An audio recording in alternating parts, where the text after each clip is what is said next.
বন্ধুরা, আমি এখন বেইজিংয়ের লংইয়ন স্টেশনে আছি। 2017 সালের আগে এই জায়গাটি বেইজিংয়ের একটি কাপড়ের গুদাম ছিল, কিন্তু এখন বেইজিং আন্তর্জাতিক চলচ্চিত্র উৎসবের বৈচিত্র্যময় অনুষ্ঠান এখানে আয়োজিত হচ্ছে।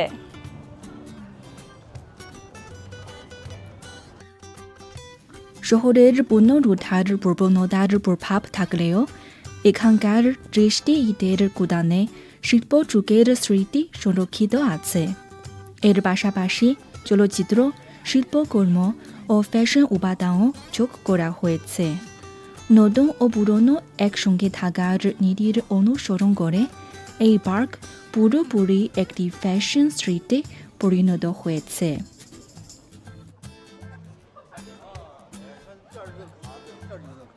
চলচ্চিত্র উৎসবে দর্শকদের ছবি তোলার জন্য একটি বাস স্টেশনও তৈরি হয়েছে।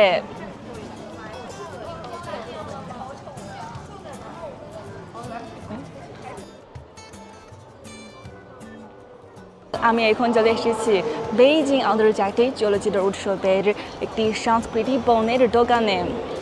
এখানে এটি একটি প্রজেক্টর, দেখতে অনেক মিষ্টি, তাই না? এবং এটি ক্ল্যাপারবোর্ড, অনেক সুন্দর।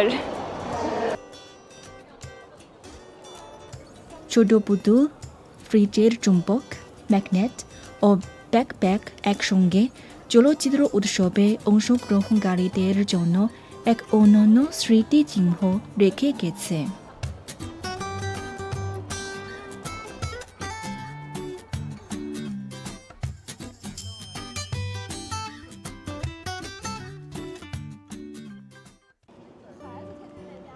বর্তমানে লংইয়ন স্টেশন তার অনন্য শৈল্পিক পরিবেশের কারণে অনেক শিল্পীকে এখানে দোকান খুলতে আকৃষ্ট করেছে।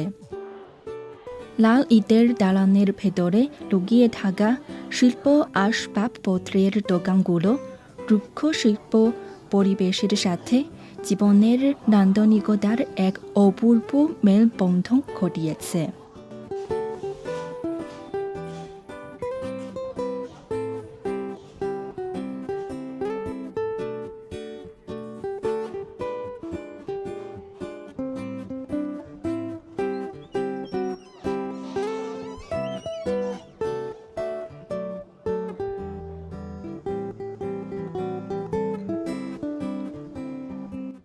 গহনার দোকানগুলো অনেক উপস্থাপক ও তারকাদের কাছে জনপ্রিয় পছন্দ হয়ে উঠেছে।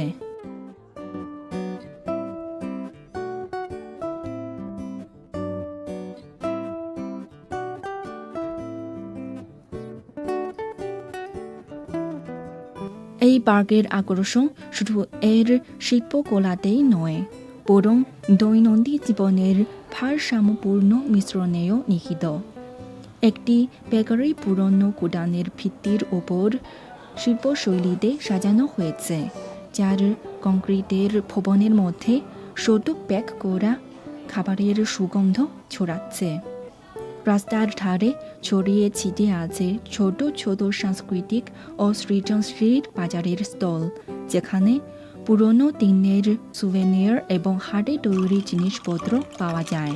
যদি মনোযোগ দিয়ে শোনে, তাহলে বাদানের খোসা কাবার শব্দ থেকে প্রকৃতির আওয়াজও শোনা যায়।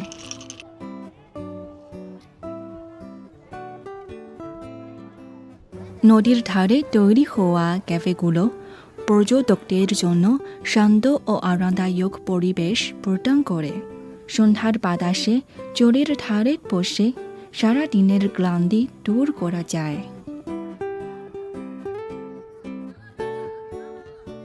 বেইজিংয়ের কাপড় শিল্পের স্মৃতি স্মরণ করার জন্য আগের রেল লাইন এখনো সংরক্ষিত আছে।